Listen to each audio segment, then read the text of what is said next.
Genèse 39, 19. Après avoir entendu les paroles de sa femme qui lui disait « Voilà ce que m'a fait ton esclave », le maître de Joseph fut enflammé de colère. Il prit Joseph et le mit dans la prison, dans le lieu où les prisonniers du roi étaient enfermés du moins, et il fut là en prison. L'Éternel fut avec Joseph, et il étendit sur lui sa bonté. Il le mit en faveur aux yeux du chef de la prison. Et le chef de la prison plaça sous sa surveillance tous les prisonniers qui étaient dans la prison, et rien ne s'y faisait que par lui. Le chef de la prison ne prenait aucune connaissance de ce que Joseph avait en main, parce que l'Éternel était avec lui. Et l'Éternel donna de la réussite à ce qu'il faisait. Après ces choses, le chapitre 40, il arriva que les chansons et le panetier du roi d'Égypte offensèrent leur maître, le roi d'Égypte. Pharaon fut irrité contre ces deux officiers, le chef des échansons, j'y arriverai, et le chef des panetiers. Et il les fit mettre dans la prison du chef des gardes, dans la prison, dans le lieu où Joseph était enfermé. Le chef des gardes les plaça sous la surveillance de Joseph, qui faisait le service auprès d'eux, et ils passèrent un certain temps en prison. Pendant une nuit, les chansons et le panetier du roi d'Égypte, qui étaient enfermés dans la prison, eurent tous les deux un songe, chacun le sien, pouvant recevoir une explication distincte. Joseph, étant venu le matin vers eux, les regarda, et voici, ils étaient tristes. Alors il questionna les officiers de Pharaon qui étaient avec lui dans la prison de son maître, et il leur dit, « Pourquoi avez-vous mauvais visage aujourd'hui ?» Ils lui répondirent, « Nous avons eu un songe, et il n'y a personne pour l'expliquer. » Joseph leur dit, « N'est-ce pas à Dieu qu'appartiennent les explications? Racontez-moi donc votre songe. » Le chef des chansons raconta son songe à Joseph et lui dit, « Dans mon songe, voici, il y avait un cep devant moi. Ce cep avait 3 sarments. Quand il eut poussé, sa fleur se développa et ses grappes donnèrent des raisins mûrs. » Verset 11. La coupe de Pharaon était dans ma main. Je pris les raisins, je les pressai dans la coupe de Pharaon et je mis la coupe dans la main de Pharaon. Joseph lui dit, et voici l'explication. Les 3 sarments sont 3 jours. Encore 3 jours, et Pharaon relèvera ta tête et te rétablira dans ta charge. Tu mettras la coupe dans la main de Pharaon, comme tu en avais l'habitude lorsque tu étais son échanson. Mais souviens-toi de moi quand tu seras heureux, et montre, je te prie, de la bonté à mon égard, parle en ma faveur à Pharaon, et fais-moi sortir de cette maison, encore de cette prison.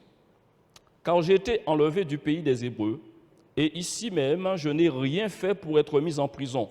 Les chefs des panetiers, voyant que Joseph avait donné une explication favorable, dit, « Voici, il y avait aussi, dans mon songe, 3 corbeilles de pain blanc sur ma tête. Dans la corbeille la plus élevée, il y avait pour Pharaon des mets de toute espèce, cuits au four, et les oiseaux les mangeaient dans la corbeille au-dessus de ma tête. » Joseph répondit et dit, « Voici l'explication. Les 3 corbeilles sont 3 jours. Encore 3 jours, et Pharaon enlèvera ta tête de dessus toi, et te fera pendre à un bras. Et les oiseaux mangeront ta chair. » Dur, hein? Le 3e jour, jour de la naissance de Pharaon, il fit un festin à tous ses serviteurs, et il éleva la tête du chef des échansons et la tête du chef des panetiers au milieu de ses serviteurs. Il rétablit le chef des échansons dans sa charge des chansons pour qu'il mît la coupe dans la main de Pharaon. Mais il fit pendre le chef des panetiers selon l'explication que Joseph leur avait donnée. Le chef des échansons ne pensa plus à Joseph, il l'oublia. Amen.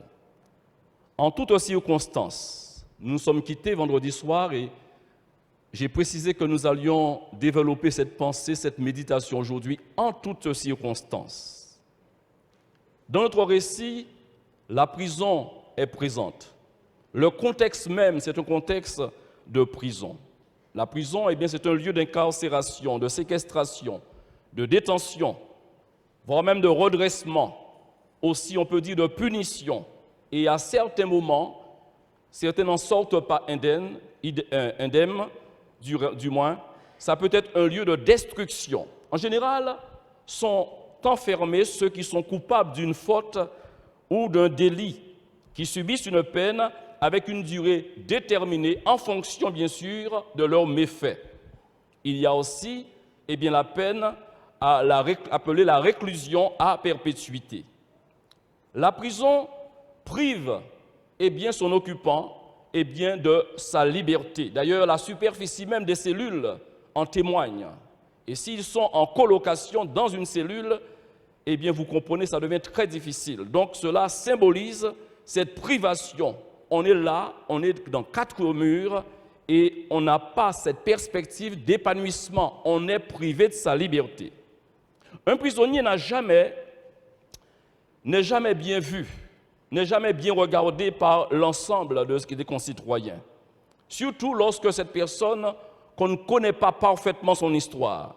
D'ailleurs, l'opinion publique, je dirais, reste ferme sur la cause des prisonniers, ce qui explique la difficulté du reclassement, je dirais, de ceux qui sortent de prison. C'est très, très difficile pour un prisonnier ou un ex-prisonnier de rebondir parce que le regard de la société est un regard tout arrêté. Le milieu carcéral, dans ce qui est montré dans certaines émissions que vous et moi, nous avons le privilège ou encore le luxe de regarder, montre qu'il y a une vie dans la prison. Et il y a donc des choses qui se font, des choses que, je dirais, pas toujours agréables. Il y a donc des gangs qui se forment, il y a également des chefs qui s'établissent sur les autres pour les dominer, je dirais, avec des mains de fer, se ramassant beaucoup d'argent malheureusement parce qu'il y a des trafics de toutes sortes qui se font. Je ne veux pas discréditer ce milieu, mais juste pour dire ce que nous, vous et moi, nous voyons à la télévision. C'est aussi un lieu de persécution, un lieu de harcèlement et un lieu où le caractère ne reste pas, je dirais, comme il est entré. C'est un lieu où on peut dire qu'il peut être un lieu de déformation. De la manière dont on est entré, on peut ne pas en sortir de la même manière. En toutes circonstances. Joseph fut emprisonné. On peut dire amen? Amen. Joseph a des compagnons de prison. Joseph gardera intacte sa crédibilité auprès de Dieu. Même il gagnera la confiance du chef de la prison, au point qu'il sera placé responsable de tous ces prisonniers et rien ne se faisait sans que Joseph ne soit informé. Il gérait. Joseph a été et restera l'ami que tous souhaiteraient avoir. Parce qu'en fin de compte, les vrais amis se révèlent dans les circonstances les plus difficiles, n'est-ce pas? Ce n'est pas quand tout va bien, tu te fais une amie de route. Quand vous êtes sur la plage, pourquoi pas? Quand vous faites des courses comme cela, l'instant d'une heure, de 3 heures, pourquoi pas? Mais quand vous faites un ami ou une amie dans le milieu hospitalier, parce que vous avez passé 21 jours ensemble, ou parce que dans un cabinet médical où vous avez partagé une forme d'intimité, de difficulté que vous traversez tous les deux, il y a donc un autre regard, il y a donc une autre dimension d'amitié qui prend forme. Et Joseph, je peux dire qu'il était vraiment disposé. Parmi ses compagnons de prison, vous l'avez donc souligné, 2 sont contrariés. Mais Joseph manifeste une grande disposition de cœur. Il est dans la prison, et j'aurai le temps de développer cet aspect plus tard. Il garde sa disposition de cœur en toutes circonstances. Alléluia. Ses amis sont tristes, ils cherchent à savoir qu'est-ce qui les affecte, qu'est-ce qui les afflige de la sorte pour qu'ils soient tout tristes. Oh, vous savez, parfois on peut être triste, on peut être dans des tourments, et l'autre à côté de nous ne fait même pas attention à cela. Parce qu'il y a des gens qui ne s'occupent pas, entre guillemets, des affaires des autres, pour ne pas dire qu'ils sont indifférents à la situation des autres. D'ailleurs, ils vous croisent sur la route, ils ne font même pas attention qu'ils vous ont croisé. Ils sont constamment dans leurs affaires, dans leurs préoccupations. S'ils sont soucieux de quelques difficultés qu'ils traversent, pourquoi pas? On peut leur accorder cela. Qui n'est pas préoccupé? Qui n'est pas, à un moment de sa vie, accablé par quelques soucis de la vie? Et lorsqu'on est accablé, on ne voit pas forcément ce qui est devant soi. Mais remarquez que ce n'est pas tous les jours la même chose. Joseph, lui, il est à l'écoute. Il est soucieux. Et il est dans la même galère qu'eux, il est prisonnier comme eux. Oh, je rends grâce à Dieu. Sa raison, je la trouve dans les paroles du Seigneur. Parce que l'Éternel était avec lui. Et l'Éternel donnait de la réussite à ce qu'il faisait. Alléluia. Il est également dit que l'Éternel fut avec Joseph. Et il étendit sur lui sa bonté. Il le mit en faveur aux yeux du chef de la prison. Quand nous lisons de telles histoires, c'est pour que nous nous fassions une application. Maintenant, interrogeons-nous, parce que ces choses ont été écrites pour notre instruction. Alléluia. L'Éternel est-il avec toi? Te donne-t-il de la réussite? Étend-il sa bonté sur toi? Et te fait-il trouver grâce aux yeux des autres? Je repose la question. L'Éternel est-il avec toi? Est-il avec moi? Est-il avec nous?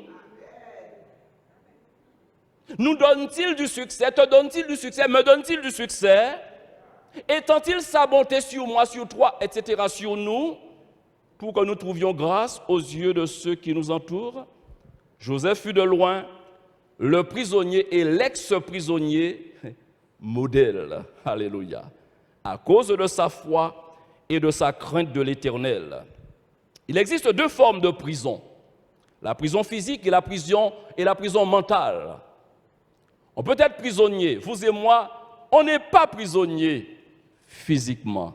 Je rends grâce à Dieu parce que nous avons pu quitter nos domiciles et venir ici pour adorer Dieu. D'autres avant nous ont su quitter leur domicile. Quand vous êtes dans les Actes au chapitre 3, Pierre et Jean montaient ensemble pour se rendre au temple, pour louer l'Éternel, pour adorer Dieu en esprit et en vérité, et pour prier pour les nations, pour ceux qui ont besoin de délivrance. Ça n'a pas changé. Nous sommes dans la même configuration, nous avons quitté des lieux parce que nous ne sommes pas des prisonniers physiques. Mais j'aimerais vous dire, quel que soit un prisonnier physique, ou quel que soit un prisonnier mental, à la conversion, la libération a lieu. Quelle que soit donc la prison dans laquelle vous avez été, prison physique ou prison mentale, à la conversion, la libération fut accomplie parce que Christ ouvre les portes de la prison et brise les liens. Alléluia. Il est écrit dans Luc chapitre 4, verset 18. « L'Esprit du Seigneur est sur moi, dira-t-il, parce qu'il m'a oint pour annoncer une bonne nouvelle aux pauvres. Il m'a envoyé pour guérir ceux qui ont le cœur brisé. » Et le verset 19 précise, « Pour proclamer aux captifs la délivrance et aux aveugles le recouvrement de la vie, pour envoyer libres les opprimés. » Alléluia. Le Christ est venu pour libérer les captifs. J'aimerais m'arrêter sur un détail et en faire une réflexion, du moins. Le Christ, je m'imagine un instant, a pu, et nous le verrons par un exemple concret de la Bible dans les Actes. Les portes de notre prison se sont ouvertes, alléluia. Mais je me suis interrogé, sommes-nous vraiment sortis de nos prisons? Sommes-nous vraiment sortis de nos prisons? Vous savez, plusieurs ont été remplis de compassion pour certaines bêtes sauvages et ont été des soignants pendant un temps pour ces bêtes et les ont récupérées. C'est comme un petit oiseau. Vous récupérez ce petit oiseau, vous soignez la bête pendant 8 jours, 10 jours, allez, on s'arrête à 10 jours.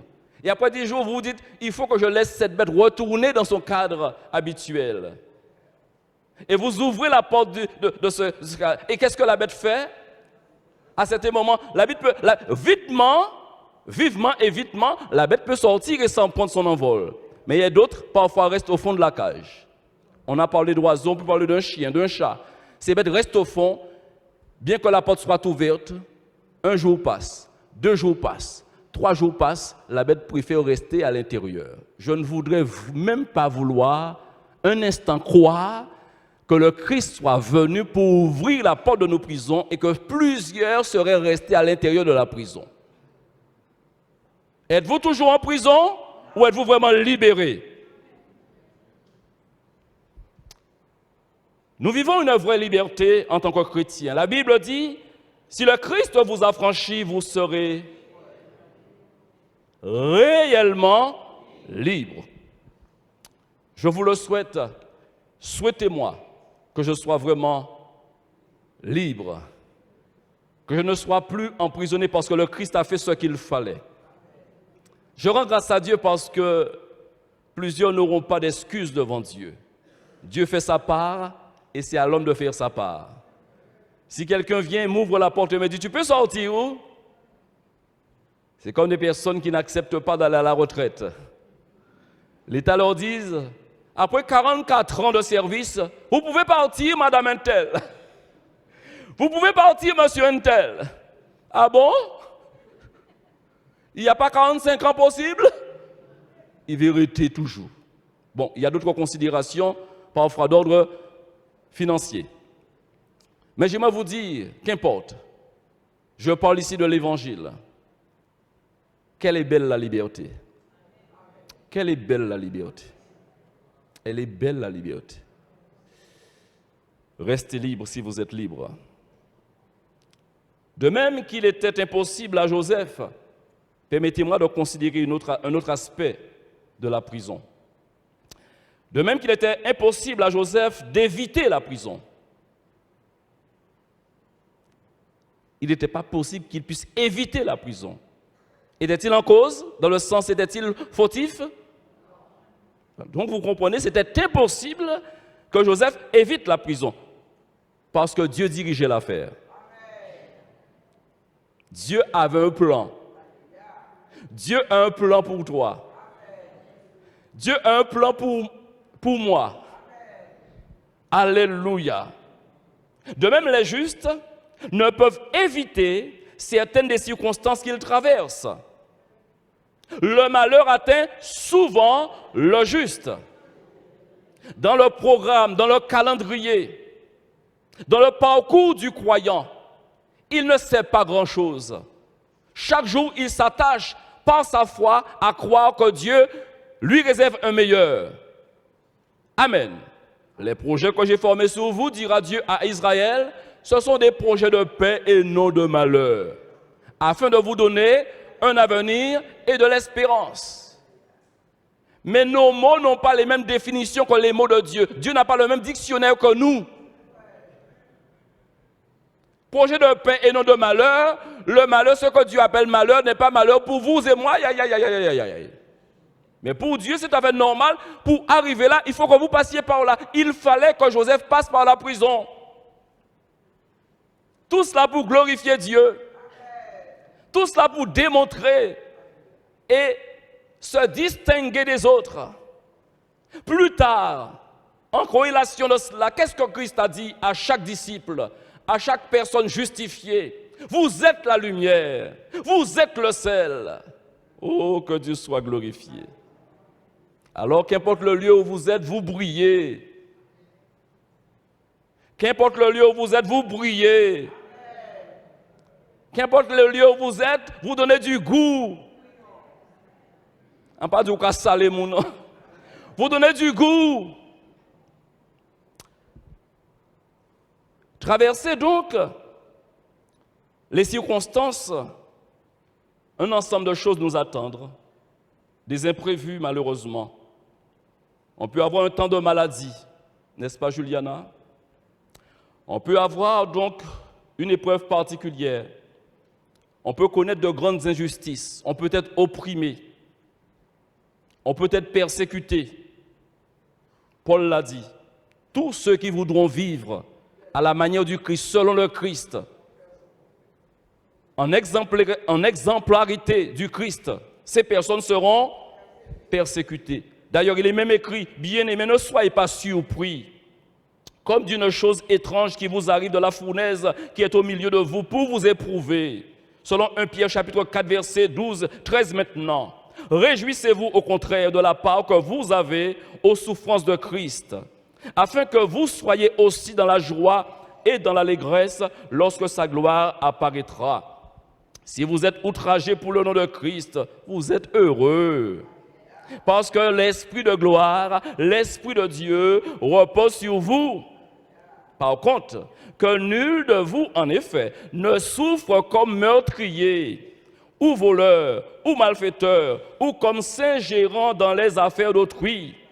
Mais si quelqu'un souffre comme chrétien, qu'il n'en ait point honte, et que plutôt il glorifie Dieu à cause de ce nom-là.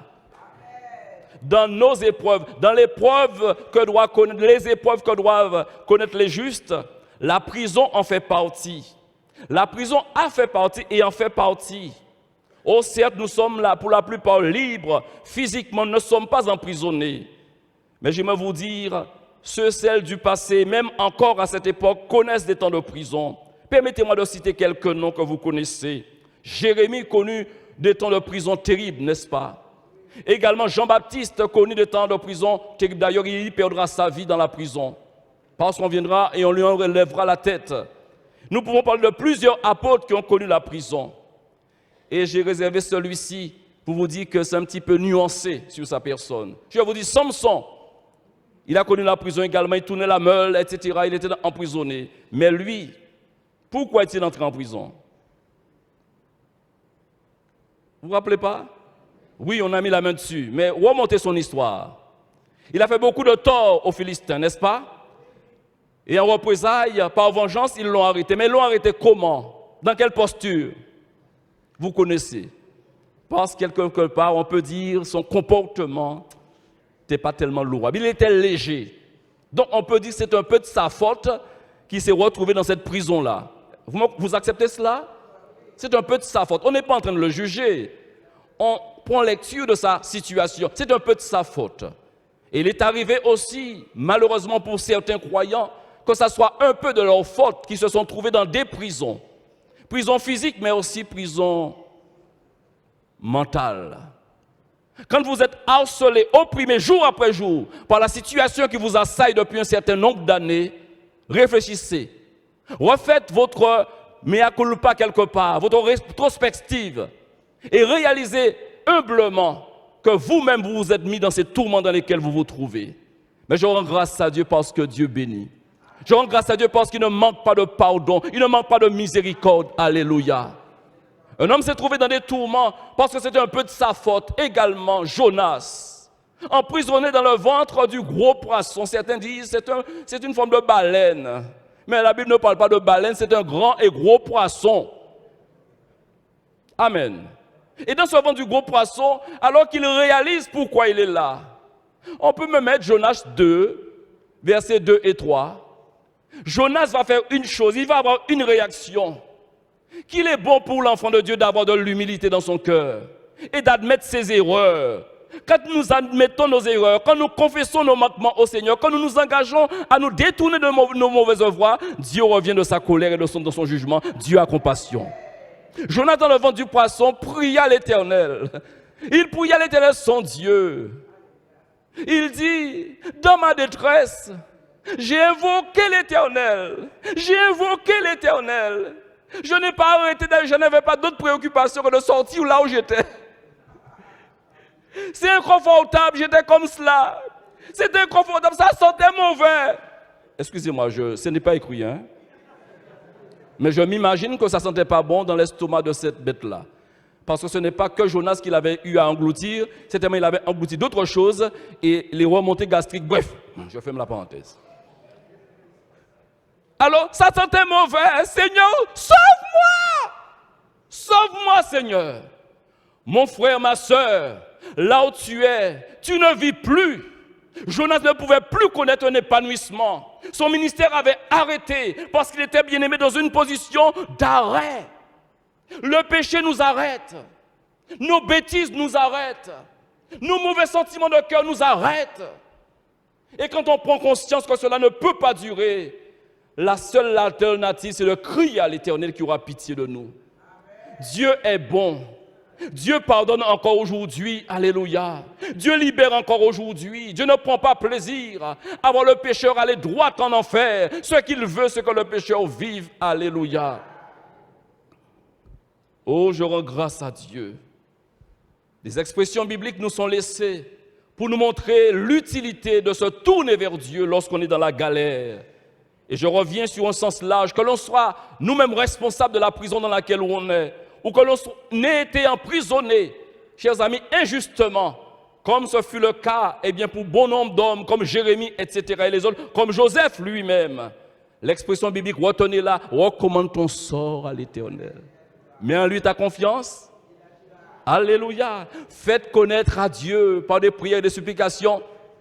Priez sans cesse, ou encore demandez, selon Matthieu 7,7, Chantal. Demandez.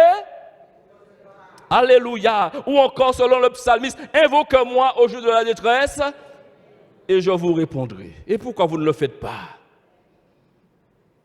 Excusez-moi. Pourquoi certaines personnes ne le font pas?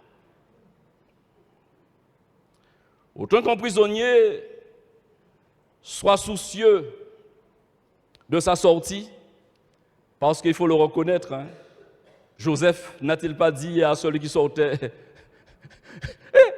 es-tu mal? Pas oublié, moi. Ne m'oublie pas. Et la conclusion du récit du chapitre 9 nous dit clairement, quand il est sorti, il a vu la lumière du soleil. Quand il a retrouvé son poste auprès du Pharaon, oh là là là, Joseph, qui est Joseph? Oublié. On est préoccupé. Comme Jonas fut préoccupé dans le ventre du poisson de sortir, celui qui est emprisonné, l'une de ses préoccupations, c'est de sortir de là. Toutefois, j'aimerais dire aux enfants de Dieu, à vous les justes qui connaissez justement une prison mentale, ou une prison spirituelle où on vous fait du chantage, où l'accusateur des frères ne cesse de venir, dans vos moments d'insomnie, vous rappelant continuellement vos fautes, les fautes de votre jeunesse, et vous rappelant les circonstances par lesquelles vous êtes passés et qui vous tourmentent jour après jour. Sachez confesser à l'ennemi, à qui voudrait l'entendre, le sang de Jésus purifie de tout péché. La vie chrétienne, c'est un combat, appelé le bon combat de la foi. Et ceux qui n'ont pas conscience que ça soit un combat, sont parfois victimes, sont parfois retenus captifs par le diable. Oh, la Bible nous dit, faute de révélation, faute de connaissance, mon peuple périt. On a besoin de savoir qui est Jésus pour nous. On a besoin de savoir que le cœur de Dieu est grand comme cela. Dieu est généreux. Dieu ne se lasse pas de pardonner. Alléluia. Dieu veut une seule chose, c'est que nous soyons en bonne santé physique, en bonne santé mentale et en bonne santé spirituelle, que son nom soit glorifié. Alors, quelle est votre préoccupation? Comme tu l'as dit, pasteur, je veux sortir de cette prison. Mais si ça dure encore et que tu n'es pas encore sorti de la prison, je t'aimerais te proposer une deuxième préoccupation. C'est que tu gardes ton état de cœur intact. Garde ton cœur plus que toute autre chose selon Proverbe 4, 23. Ton cœur, ton âme, l'état de ton âme. Parce que j'aimerais vous dire, les épreuves peuvent nous rendre insensés. Les épreuves prodiguent beaucoup de souffrance. Les épreuves peuvent nous emmener à déraisonner. Un homme traverse une période, une ambiance générale pourrie. Vous connaissez une ambiance pourrie où vous ne pouvez même pas respirer. L'air même est irrespirable. À certains moments, il y a peut-être une vingtaine de jours de cela, on parlait d'alerte rouge. Parce qu'il semblerait que c'était à 9, c'était à 10. Sur une gradation de 10. L'heure avec cette brume de sable était polluée. La brume de sable était polluée. Eh bien, j'aimerais vous dire, il arrive également que certaines ambiances dans laquelle nous nous trouvons soient aussi polluées que l'air. Il ne fait pas bon de respirer. Vous connaissez très bien le livre de Michée, le petit livre de Michée, qui comprend 7 chapitres. Et dans le 7e chapitre, un jour, prenez le temps chez vous de lire. Et vous apercevez qu'il est écrit que l'homme de bien a disparu du pays. Il n'y a plus de juste parmi les hommes. Vous ne vous rendez pas compte de ce qu'il dit, c'est grave. Vous. Il n'y a plus de juste parmi les hommes. Ils sont tous en embuscade pour verser le sang. Ils sont tous des criminels ou dignes d'être des prisonniers. Chacun tend un piège à son frère. Leurs mains sont habiles à faire le mal. Je m'arrête là, il y en a assez, il y en a assez, il y en a assez. L'ambiance est une ambiance pourrie. Ah, qu'il est doux pour des frères d'être dans la maison du Seigneur. Alléluia! C'est là que Dieu envoie sa bénédiction. Quand l'apôtre Paul s'adresse et envoie les épîtres à plusieurs reprises, il commence son introduction avec un mot des plus surprenants. Prenons l'exemple d'Éphésiens 4, verset 1 jusqu'au verset 3. Voilà ce qu'il dit, Éphésiens 4. Je vous exhorte donc, moi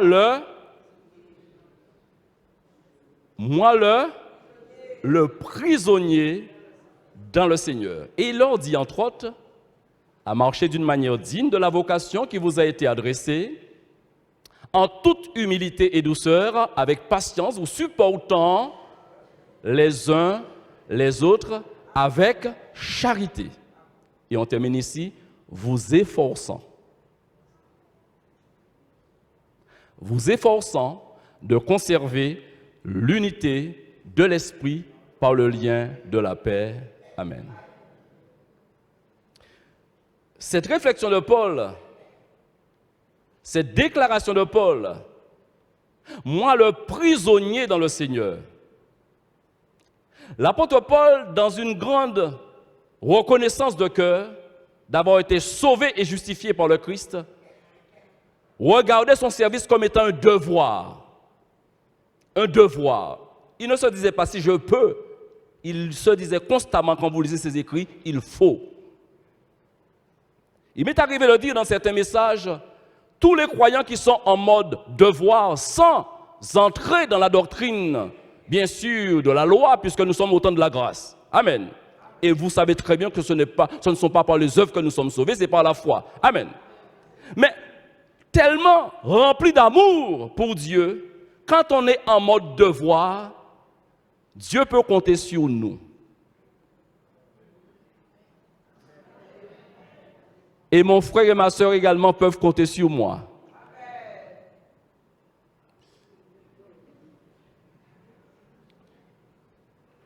Si je garde l'idée de cette présentation de Paul, moi le prisonnier, vous savez, l'apôtre Paul dans son ministère a dit énormément de choses, entre autres, il disait qu'il connaît beaucoup de tribulations. Ajouté à cela par les soucis, les préoccupations que lui donnaient les églises. Il avait des problèmes relationnels à gérer, des problèmes spirituels au niveau d'ordre doctrinal à gérer. Il était donc constamment, chers amis, assailli par toutes sortes de choses. Mais à aucun moment, on ne voit Paul oppresser un chrétien. Démontrez-moi, je vous dirai non. Avec Barnabas, ils ont eu une vive discussion au sujet de Marc. Parce que Barnabas voulait accepter que Marc aille en mission. Et Paul a dit, non, ce monsieur, à un moment donné du parcours, je n'ai pas été en mesure, ou du moins je n'ai pas pu compter sur lui parce qu'il m'a largué en chemin. Je ne veux pas de lui. Il n'est pas fermé pour le combat dans lequel je suis. J'ai besoin, moi, d'hommes fidèles à mes côtés. J'ai besoin de femmes fidèles à mes côtés. Quand je m'engage dans la prière, je serai soutenu, mais également, pour pouvoir à tous mes besoins, je serai soutenu. Et quand je serai frappé à cause du nom de Jésus, ces gens-là ne vont pas prendre la fuite. Parce qu'il dira même à Timothée, souffre avec moi. Souffre avec moi. Quand on invite quelqu'un à souffrir avec soi, c'est parce que, chers amis, la souffrance est intense. Quelle est la moralité chrétienne? C'est encore Paul qui enseigne et qui dit à l'Église, quand un membre souffre, tous les autres membres doivent souffrir aussi avec ce membre. Certaines personnes ne sont pas présentes. Pourquoi? Parce qu'un membre de leur corps a empêché qu'il soit présent. Ces personnes ont bien voulu, mais à cause d'un problème de santé, une migraine. Et cette personne n'a pas été en mesure de dire, je vais dévisser la tête et j'irai au culte quand même. Ça n'a pas été possible parce que le corps est uni. Alléluia. Le corps, les membres sont liés les uns aux autres pour former un corps. Quand un membre se réjouit, les autres membres doivent se réjouir aussi. Mais il semblerait que cette réalité spirituelle que personne ne peut discuter ni, je dirais, mettre de côté, il semblerait qu'aujourd'hui, ce n'est plus à la mode. Mais j'aimerais vous dire, à la mode de chez nous, c'est cette Bible que j'ai.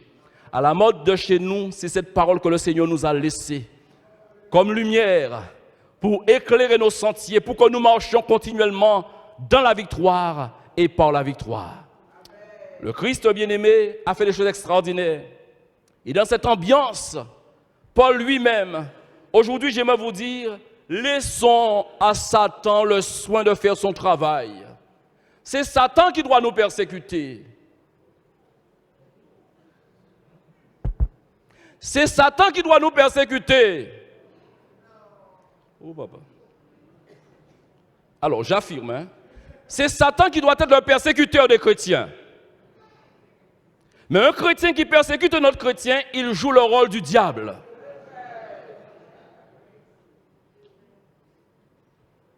Or, si je reviens à cette réflexion, que quand on serait prisonnier de quelque chose, qui a fait que tu sois prisonnier de cette épreuve dans laquelle tu es? Est-ce l'autre? Est-ce la faute de X ou Z? Cessons de faire de l'autre ce bouc émissaire qu'il n'est pas. Cessons de tenir l'autre pour responsable de nos fautes et de nos erreurs, de nos moments d'irréflexion. On a besoin de regarder en face sa propre vie. Je bénis Dieu pour cette parole qui est présentée également comme étant le miroir, alléluia, le miroir de Dieu. Nous nous sommes tous regardés dans le miroir ce matin. On s'est tous regardés. Et on s'est trouvé comme on était. D'ailleurs, ça ne pouvait pas changer. D'ailleurs, le miroir ne peut renvoyer que la réalité. Apprenons à nous regarder dans le miroir de la parole. Pourquoi la lisez-vous intégralement chaque année? Juste pour avoir bonne conscience? Juste pour dire que vous avez accompli un acte religieux et je l'ai fait, mon frère n'a pas pu le faire parce qu'il est moins spirituel que moi? Non. Quand vous la lisez, c'est pour devenir meilleur. C'est pour être dans le camp des justes. C'est pour être solidaire aux justes. Je reviens à Michée pour vous dire, Michée va déclarer dans cette ambiance pourrie, je pèse mes mots, c'est pourri. Je vous parle de Michée 7, cette ambiance pourrie. Ça sentait pas bon. Des frères qui trahissent des frères qui sont toujours en embuscade, qui ne sont jamais dans la vérité. Une ambiance pourrie. Une dernière fois, une ambiance pourrie. Dans Michée 7,7, lui, il dit, alléluia, malgré cette grande prison publique, parce que rester dans la méchanceté, dans cette ambiance, ce n'est pas l'ambiance de la présence de Dieu. Dans la présence de Dieu, il y a la paix. Dans la présence de Dieu, il y a la vérité. Il y a la vraie liberté. Alléluia. Pour moi, je regarderai vers l'Éternel. Je mettrai mon espérance dans le Dieu de mon salut. Et mon Dieu m'exaucera. Comme pour dire, je ne serai pas victime de cette prison. Dieu me sortira de là. Dieu me sortira de là. Parce que le danger, c'est qu'à force de fréquenter un milieu, que l'on devienne comme ces gens du milieu. C'est pourquoi la Bible dit que le sceptre de la méchanceté ne durera pas toujours sur le lot des justes, de peur que les justes ne portent la main et ne deviennent pires que ces personnes qui composent cette ambiance. Alléluia. Dans le psaume 106, verset 3, il est écrit, « Heureux ceux qui observent la loi, qui pratiquent la justice en tout temps. Heureux. » Et comme Michée, comme Joseph et bien d'autres encore, Dieu leur assure et leur garantisse la délivrance. Dans Acte 12, la Bible nous dit que Pierre était gardé dans la prison. Et comme je vous l'ai dit, le corps humain, la métaphore utilisée par Paul est une réalité spirituelle qu'on ne peut pas discuter. Oh, tu n'aimes plus l'Église, c'est ton affaire. Tu ne considères plus l'Église dans ton fonctionnement, c'est ton affaire. Mais j'aimerais te dire, l'Église de Jésus-Christ, à ses yeux, reste belle. Alléluia. Elle est aimée de Christ. Et elle est aimée de tous ceux et celles qui portent un amour sincère pour Dieu. Quand on aime Dieu, on aime l'œuvre de Dieu. Alléluia. Acte 12, verset 5 jusqu'au verset 7. Alléluia. Pierre donc était gardé dans la prison. Et l'Église qui aimait Pierre, Pierrot, nous en prison, ça ne peut pas normal. Je ne peux pas ne pas aller voir Juliana dans sa prison. Je ne peux pas ne pas dire un petit mot gentil à Fabrice. C'est plus fort que moi. Quand je ne sais pas, je ne sais pas.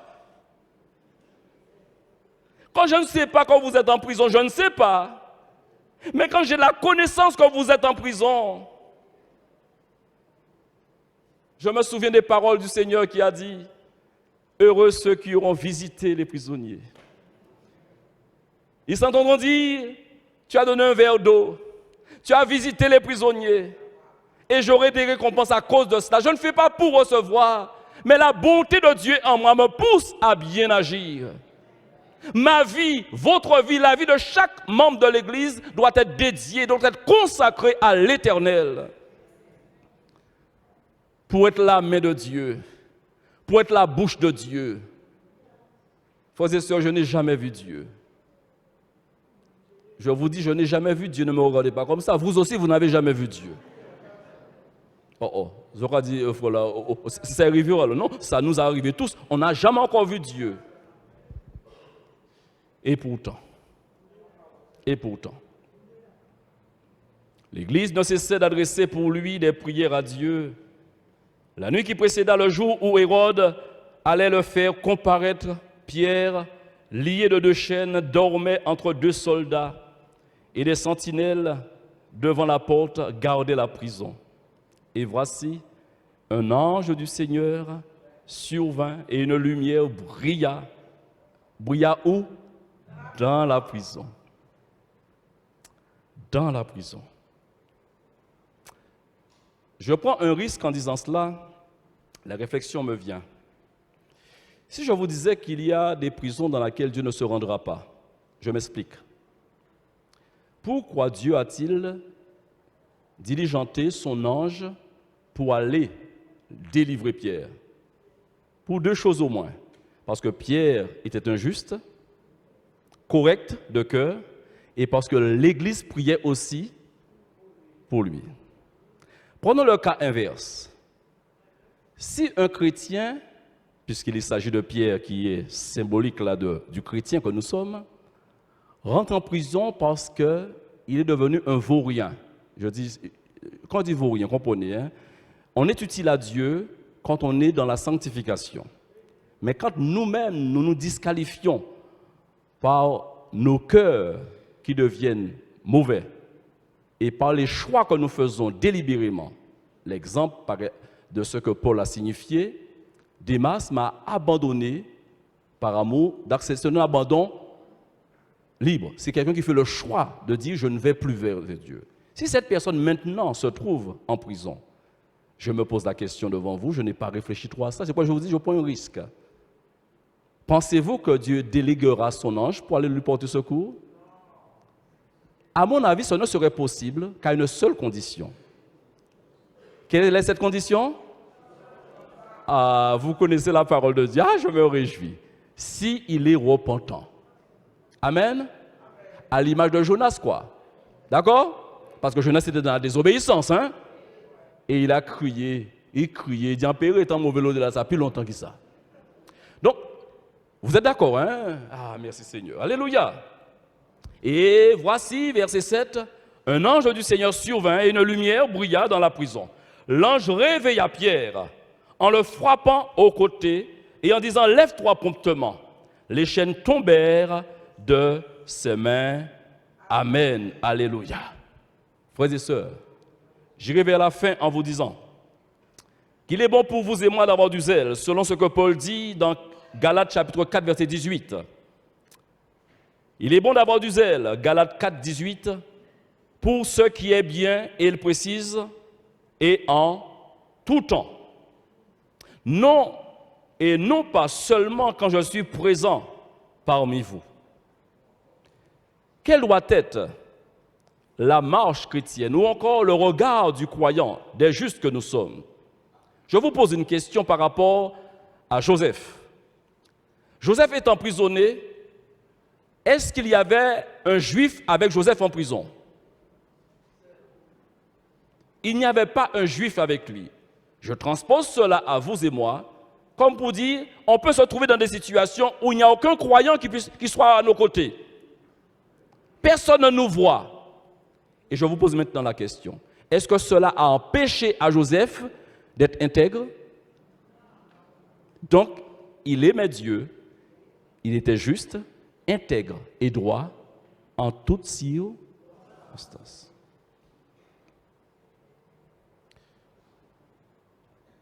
Nous sommes des aides mutuelles les uns pour les autres. Quand nous passons par l'épreuve, la présence de l'autre même nous fortifie. Amen. Dans un autre domaine, nous pourrions tenter de faire ou de dire, prenons l'exemple d'une personne qui est offensée par quelqu'un. Nous sommes une foule, nous marchons, nous sommes dans la ville de Basse-Terre, et nous sommes à 5 croyants, nous marchons. Et quelqu'un vient et m'agresse et me bouscule. Parce que vous êtes là, ça va m'aider à ne pas dire et à ne pas faire beaucoup de choses. Vous n'êtes pas d'accord? Votre présence va me tempérer dans mes réactions. Sans le vouloir, inconsciemment ou consciemment, je me dis, je dois rester quand même un genre. Je dois rester un genre, quoi. Je suis un frère, les sœurs sont présents. Et certains disent même, soit t'es pas là qui était là. Si le frère n'était pas là, ça va ma soeur? Tu restes après la réunion, s'il te plaît, d'accord? Si y a batté, est-ce que ça vous est déjà arrivé quand même? Donc, mais quand personne n'est là, quand vous êtes la seule chrétienne dans l'entreprise, quand vous êtes le seul croyant dans l'entreprise ou encore le seul membre de votre famille qui soit chrétien, ça devient un petit peu plus corsé. C'est votre amour de Dieu qui va l'emporter. C'est votre crainte de Dieu qui va l'emporter. Votre consécration qui va l'emporter. Parce que confesser connaître Dieu, c'est un langage. C'est un genre. C'est bien de dire aux gens on aime Dieu. Mais dans chaque carrefour, on est face à une réalité. Je fais ou je ne fais pas. Je n'ai cessé de rendre ce témoignage. Dans une condition où une personne a pensé me donner, à l'époque c'était le franc. La personne a pensé me donner 100 francs. Et quand je me suis tourné, j'avais 200 francs en main. Quand j'ai fait ça comme ça s'est dédoublé. Et pendant un instant, le dos tourné, la personne ne me voit pas. Pourquoi vous me regardez comme ça? Alors, parfois, on se dit qu'il y a des regards invisibles qui nous regardent. Vous avez raison de me regarder comme ça parce que les yeux de Dieu sont toujours sur nous. Et c'est ce qui m'a motivé. Je me suis dit, bien qu'elle ne te voit pas, mais tu es chrétien. Non, pendant un instant. Il dit, mais madame, vous m'avez donné. Ah, petite à bon Dieu qui est béni ou petite. Et Dieu m'a béni. Je prêche pour vous aujourd'hui. Dieu m'a béni. Alléluia. J'étais beaucoup plus jeune. Je n'étais même pas encore marié. C'est pour vous dire, on est toujours face à sa conscience. Joseph n'avait aucun juif présent là avec lui en prison.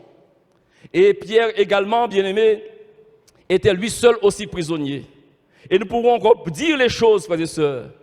Il est bon pour vous retenir cela en tout temps, d'être zélés. Alléluia. Amen. Nos faits et gestes sont connus par de Dieu. Dieu voit tout, il connaît tout. Un homme a déclaré dans le psaume 139, « Tu me sondes et tu me connais. Tu sais quand je m'assieds, tu sais quand je me lève, tu sais quand je baille. » Non, ce n'est pas écrit. Tu sais tout de moi. Alléluia. Mais dire une telle chose, ce n'est pas juste pour que nous apprenions à jouer un beau chant et chanter ensemble. Tu me sondes et tu me connais. Non, pour que nous adoptions ces paroles et nous disions en nous-mêmes, quand je serai dans une prison quelconque, je dois me souvenir que Dieu me voit. Et qui sera mon juge, qui sera mon libérateur. Mon ennemi ne me poussera pas à la faute. Je résisterai. Je ne dois pas me jouer le jeu du diable. Il m'est arrivé de dire, il vous est arrivé de dire, avec une certaine tristesse, je me suis laissé pris au piège comme un débutant. Vous n'avez jamais dit ça? Luc ou pas arrivé à dire ça? Je me suis laissé pris au piège comme un débutant. Et parfois on entre chez soi, on se culpabilise, on est tourmenté dans son âme. J'ai trop parlé dans cette situation, j'ai trop dit dans cette situation, je me suis fait prendre comme un débutant. Parce qu'on estime après 20 ans de conversion, on ne devait pas être là où on est là. Si c'est valable dans le dire, c'est valable aussi dans les aigreurs de cœur qui nous visitent. Dans les sentiments de cœur qui nous occupent. Bien-aimés, je dois terminer. En toutes circonstances. J'aimerais vous dire que le Dieu que nous servons est un Dieu extraordinaire. Je lis en conclusion 1 Pierre chapitre 1 verset 23 jusqu'au verset 23. Je demanderai à mon frère de se préparer pour que nous chantions ensemble ce chant que j'avais noté. Et chose surprenante, libre de nos chaînes. Et je vais voir Marie-Fon ce matin, je lui dis, bon, prépare ce chant. Il me dit, mais le frère Kalou m'a donné ce chant. Il me dit, ouais. Libre de nos chaînes. Amen. Et dans ma pensée, c'est ce que j'ai écrit. On va le lire tout à l'heure ou le chanter tout à l'heure. Mais maintenant, 1 Pierre pour terminer, chapitre 1, verset 13 jusqu'au verset 23. Puisque, je ne pense pas que ça soit ça. 1 Pierre, chapitre 1, à moins que je me suis trompé, verset 13. 13. Je préfère. C'est pourquoi, saignez les reins de votre entendement, soyez sobres et ayez une entière espérance dans la grâce qui vous sera apportée lorsque Jésus-Christ apparaîtra. Comme des enfants obéissants, ne vous conformez pas aux convoitises que vous aviez autrefois quand vous étiez dans l'ignorance. Mais puisque celui qui vous a appelé est saint, vous aussi soyez saints dans toute votre conduite. Selon qu'il est écrit, vous serez saints car je suis saint. Et si vous invoquez comme Père celui qui juge selon l'œuvre de chacun, sans exception de personne, conduisez-vous avec crainte pendant le temps de votre pèlerinage, sachant que ce n'est pas par des choses périssables, par de l'argent ou de... On a lu ça ce matin. Je me dis, mais j'ai entendu cette histoire. Je poursuis. Eh bien, finalement, le même Seigneur nous dirige. Amen. Que vous avez été rachetés de la vaine manière de vivre que vous aviez hérité de vos pères, mais par le sang précieux de Christ, comme d'un agneau sans défaut et sans tache, prédestiné avant la fondation du monde et manifesté à la fin des temps à cause de vous qui, par lui, croyez en Dieu, lequel l'a ressuscité des morts et lui a donné la gloire, en sorte que votre foi et votre espérance reposent sur Dieu, ayant purifié vos âmes en obéissant à la vérité, pour avoir un amour fraternel, sincère. Aimez-vous ardemment les uns les autres de tout votre cœur, puisque vous avez été régénérés, non par une semence corruptible, mais par une semence incorruptible, par la parole vivante et permanente de Dieu. Amen.